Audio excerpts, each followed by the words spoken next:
नमस्ते साथियों। तो आज हम बात करने वाले हैं डिपार्टमेंटल एग्ज़ामिनेशन की। हम सभी जानते हैं कि हिमाचल प्रदेश के कुछ विभागों में जो है वो डिपार्टमेंटल एग्ज़ाम जो है वो किसी हायर पोस्ट पर पदोन्नति पाने के लिए जो है वो अनिवार्य है। तो उस नाते जो डिपार्टमेंटल एग्ज़ाम उन पोस्ट के लिए हमें पास करना जो है वो अनिवार्य है। सामान्यतः एक पेपर जो उसमें कॉमन रहता है फाइनेंशियल एडमिनिस्ट्रेशन का, लगभग सभी विभागों में एक जैसा रहता है। तो उस पेपर की तैयारी हम किस प्रकार से कर सकते हैं, कौन सा मटेरियल जो उसमें सहयोगी रहेगा, आज इन बातों को हम इस वीडियो में समझेंगे। हम सभी जानते हैं कि डिपार्टमेंटल एग्ज़ाम जो है वो हिप्पा द्वारा कंडक्ट किए जाते हैं और उसका जो शेड्यूल है एग्ज़ाम का वो हिप्पा द्वारा नोटिफाई कर दिया गया है। हमारे जो एग्ज़ामिनेशन है वो 1 जुलाई 2024 से शुरू हो रहे हैं। एग्ज़ामिनेशन के सेंटर जो है वो 2 रहते हैं, शिमला और धर्मशाला। लेकिन अगर हम धर्मशाला की बात करें तो धर्मशाला जो केवल फाइनेंशियल एडमिनिस्ट्रेशन के लिए ही सेंटर रहता है। हम अपना एडमिट कार्ड जो है, अपने PMS अकाउंट जो है उसमें जाकर हम डाउनलोड कर सकते हैं। बुक्स जो क्या क्या हमारे लिए सहयोगी हो सकती हैं तो उनकी बात करते हैं। तो एक तो सबसे पहले हिमाचल प्रदेश फाइनेंशियल रूल 2009 जो है वो बुक इसमें सहयोगी रहेगी। ट्रेजरी रूल 2017 है हिमाचल प्रदेश के। रिवाइज पे रूल्स की नोटिफिकेशन है जो कि 3 जनवरी 2022 को सरकार द्वारा नोटिफाई किए गए थे। साथ ही साथ इसमें हमें ये भी देखना होगा कि कैलकुलेशन उसकी जो पे फिक्सेशन की हो किस प्रकार से रहती है, वो भी हमारे ध्यान में रहना चाहिए, क्योंकि उसके ऊपर भी एक न्यूमेरिकल जो है वो 20 नंबर का आता है।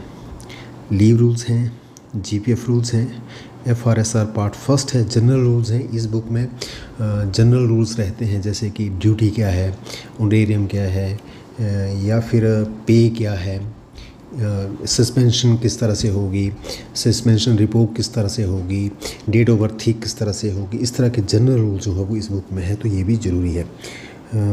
FRSR पार्ट सेकंड है, इसमें TA रूल्स हैं। TA रूल्स का डिफ़ाइन इसमें किया गया है। Central civil service pension rules की बुक हमारे पास चाहिए। साथ ही साथ हिमाचल में पेंशन की जो कैलकुलेशन है वो किस तरह से होगी, ग्रेच्युटी की कैलकुलेशन किस तरह से होगी, लीव इन एनकैशमेंट की कैलकुलेशन किस तरह से होगी, और कमोडेशन की, ये भी हमारे ध्यान में कैलकुलेशन रहनी ही चाहिए। साथ ही साथ RTA रूल्स हैं। अब हम बात करते हैं कि ये स्टडी मटेरियल हमें कहाँ से मिल सकता है। तो सबसे पहले तो हम जिन्होंने पहले से डिपार्टमेंटल एग्ज़ाम क्लियर कर लिया है या अपने ऑफिस जो है वहाँ से हम पता कर सकते हैं कि उनके पास ये बुक्स हैं, तो वहाँ से हम ले सकते हैं। अन्यथा हम दूसरा इसका कि हिमाचल में जो बुक्स ये मिलती हैं तो उसका सबसे प्रमुख केंद्र जो है मिनर्वा बुक हाउस शिमला है, तो वहाँ पर हम कॉल करके उनसे इसको ऑनलाइन मंगवा सकते हैं। साथ ही साथ कुछ बुक्स जो हैं वो अमेज़ॉन पर भी अवेलेबल है, जैसे FRSR पार्ट फर्स्ट है, सेकंड है, 3 है, GPF रूल्स है, central civil service pension rules, यानी कि जो भी सेंट्रल सिविल सर्विस रूल्स हैं वो अमेज़ॉन पर ही अवेलेबल।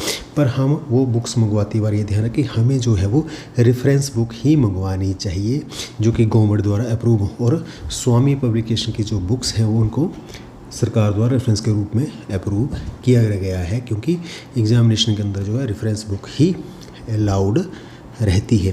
हम बात करते हैं कि हम एग्ज़ामिनेशन की तैयारी किस तरह से करें। तो मुझे लगता है कि अगर हम कुछ टिप्स पर ध्यान दें तो हम इजीली इस एग्ज़ामिनेशन को पास कर सकते हैं। 100 नंबर का पेपर रहता है, 120, 30, 40 नंबर तक के इसमें क्वेश्चन आते हैं और उसमें से हमें 50 नंबर जो है वो लेने होते हैं। अगर हम 50 नंबर गेन कर लेते हैं तो हम जो उसमें पास माने जाएंगे। तो सबसे बढ़िया तो मुझे लगता है कि हमारी जो ये पेपर की जो टेंशन है वो आधी इसी बात से हल हो जाती है कि इस एग्ज़ामिनेशन में जो है वो रेफरेंस बुक्स जो हैं वो अलाउड होती हैं, यानी कि हम बुक्स लेकर अंदर जा सकते हैं और हमें जो लिखना है वो बुक से ही लिखना है। ये सबसे बड़ी बात जो है वो इस एग्ज़ामिनेशन में हेल्पफुल है। गवर्नमेंट की जो नोटिफिकेशन, जैसे पे की नोटिफिकेशन है, पेंशन की नोटिफिकेशन है, वो इसमें अलाउड रहती हैं। साथ ही साथ कैलकुलेटर भी कैलकुलेशन के लिए इसमें अलाउड है। तो जैसा कि हमने ये बात की कि इसमें जो है वो बुक्स अलाउड हैं, तो इसलिए हमें इन बुक्स में क्या क्या टॉपिक्स हैं उनकी एक अच्छी जानकारी जो है वो चाहिए। साथ ही साथ हमें प्रत्येक बुक का जो इंडेक्स है उसको अच्छी तरह से ध्यान में करना चाहिए, बहुत बार उसको पढ़ना चाहिए जब तक कि वो हमारे दिमाग में अच्छी तरह से बैठ नहीं जाता। साथ ही साथ ये जो बुक्स हैं इसके एंड में जो है वो एक कीवर्ड जो हैं जैसे कम्यूटेशन ऑफ लीव है, तो ऐसे कम्यूटेशन एक्स्ट्रा ऑर्डिनरी, इससे अल्फ़ाबेटिकली एक इंडेक्स इसके लास्ट में भी रहता है जो कि प्रत्येक बुक के में अटैच, तो उसकी सहायता भी हम इसमें ले सकते हैं।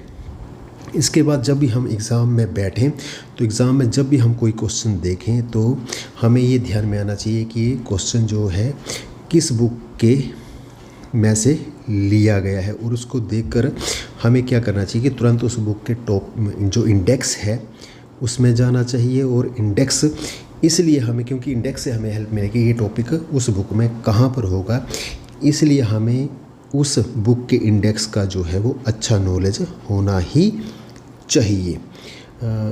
ये जब हमारे ध्यान में आ जाए कि ये जो इंडेक्स में देखने के बाद कि ये क्वेश्चन जो है वो इस बुक के इस पृष्ठ पर है, तो हमें उस पेज नंबर जो है अपने पास नोट कर लेना चाहिए, और उस पेज नंबर को जो है वो क्वेश्चन पेपर के क्वेश्चन के आगे हमें लिख देना चाहिए। सब लिख लें, स्टार्टिंग में लिख लें तो भी अच्छा है, जैसे जैसे हमारे ध्यान में आता है वैसे वैसे हम लिखते जाएं, और उसके बाद जो है हम उस बुक से उस पृष्ठ को निकाल कर वहाँ से उस टॉपिक को वैसा ही हम लिख दें, तो और वैसे हम प्रश्नों को हल करते जाए, तो एक हेल्पफुल जो है वो बात हमारे टिप जो है वो इसके लिए हो सकता है सॉल्व करने के लिए।